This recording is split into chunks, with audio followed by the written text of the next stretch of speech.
예, 안녕하세요. 테스의 김동빈입니다. 자, 우리 이번 시간은 이제 지난 시간 이어서 도덕적 K 말씀을 드리도록 할게요.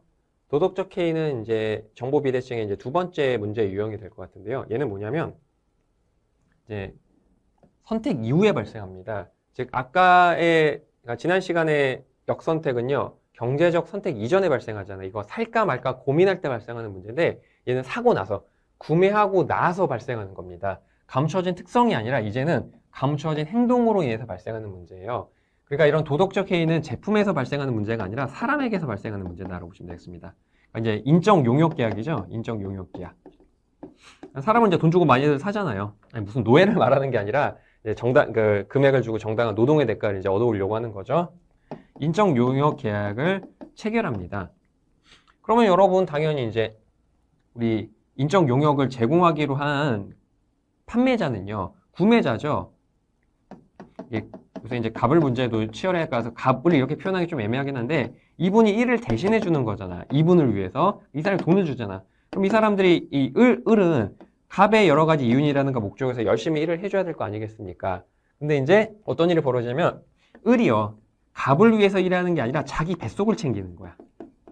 이제 여러분 갑을 그러면 이게 갑질이 문제가 되는 그런 상황이잖아요. 근데 요거는 여기서 말하는 도덕적 해는 그게 아니라 이 사람이 요 사람을 위해서 일을 하는 게 아니라 자기 자신의 뱃속의 이윤을 챙기기 위해서 약간 딴짓거리라는 거야. 그럼 이 사람은 손해를 입잖아요. 이런 것들이 이제 도덕적 해이 상황이다라고 보시면 되겠습니다. 이제 뭐냐면 계약 체결 이후에 계약서대로의 성실한 노력을 하지 않고 게을리하는 겁니다. 태만이죠, 태만. 근무태만 같은 거. 이런 것들이 여러분들 이제 도덕적 해이다라고 보시면 되겠습니다. 그렇기 때문에 이런 도덕적 해이의 거의 90% 이상의 문제는 방금 설명드렸던 요 본인, 그러니까 계약자 본인이죠. 갑, 그다음에 대리인, 대신해 주기로 한 사람. 여기서 발생한다라고 해서 본인 대리인 문제다라고도 부르기도 해요. 그러니까 이 사람 돈 주는 사람이죠. 발주자, 의뢰인을 위해서 열심히 일하지 않고 자기 자신의 뱃속을 챙기는 이런 것들이 가장 대표적인 이제 도덕적의 상황이다라고 보시면 될 것 같습니다.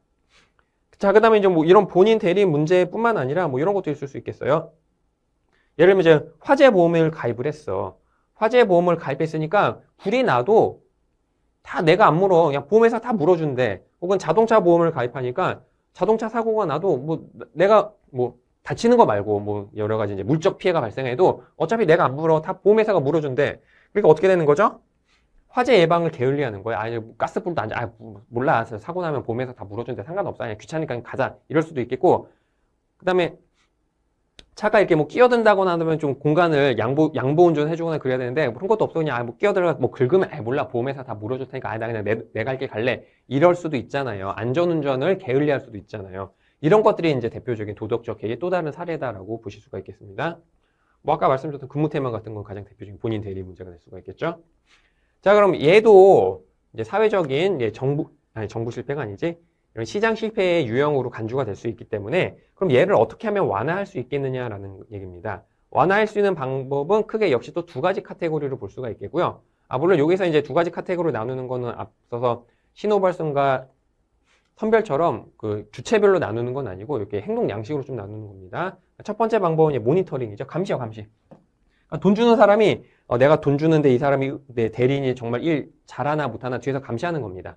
그러니까 사장이, 그러니까 오너죠. 기업 오너가 나 이제 직원들이 제대로 감시하는지 안 하는지, 그러니까 식당 주인이 종업원 고용했는데 옆에서 다 감시하는 거야. 혹시 손님들한테 이제 불친절하게 한다거나 뭐 카드를 안 받고 현금으로 받아서 자기가 주머니 챙기면 다 이게 옆에서 24시간 감시하는 거, CCTV 달아놓고.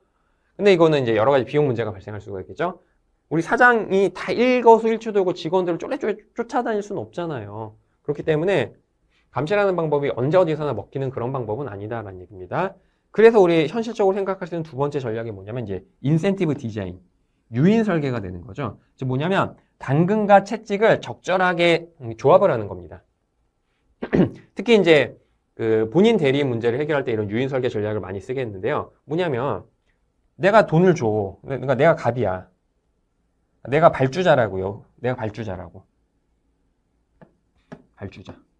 대신해주는 이제 대리인이야. 그래서 무조건 그냥 선급을 주는 게 아니라 이 사람이 이제 어느 정도 내가 원하는 어떤 특정 성과에 도달할 때마다 성과급 형태로 돈을 이제 보너스 같은 거죠. 성과급이나 이제 보너스 같은 걸로 혹은 스톡 옵션 같은 걸로 보상을 해주는 겁니다. 그러면 이제 그러니까 기본급은 되게 작은데 특정 성과 도달할 때마다 착착착 돈이 들어오니까 알아서 이제 근무 태만에 안 빠지고 열심히 해주려고 하겠죠. 이런 것들이 이제 그 유인 설계 방법이다라고 보시면 될 것 같습니다. 근데 이제 아이디어는 그러니까 기본 아이디어는 되게 이상적이긴 한데 여러분 현실적으로 유인 설계 방법을 언제 어디서나 다 쓸 수 있거나 그런 건 또 아니다라는 얘기입니다. 그러니까 성과 측정이 애매모호한 그런 업무도 분명히 있을 수 있겠고요. 그 다음에 어느 정도 수준으로 당근과 채찍을 적절하게 설계해야 되는지 그걸 또 계산하는 것도 녹록지 않고요. 아무튼 이런 아이디어는 있긴 있는데 요 실제로 이제 디자인에서 적용하기까지는 이제 좀 많은 더 고민이 필요하다라고 이제 보시면 될 것 같습니다.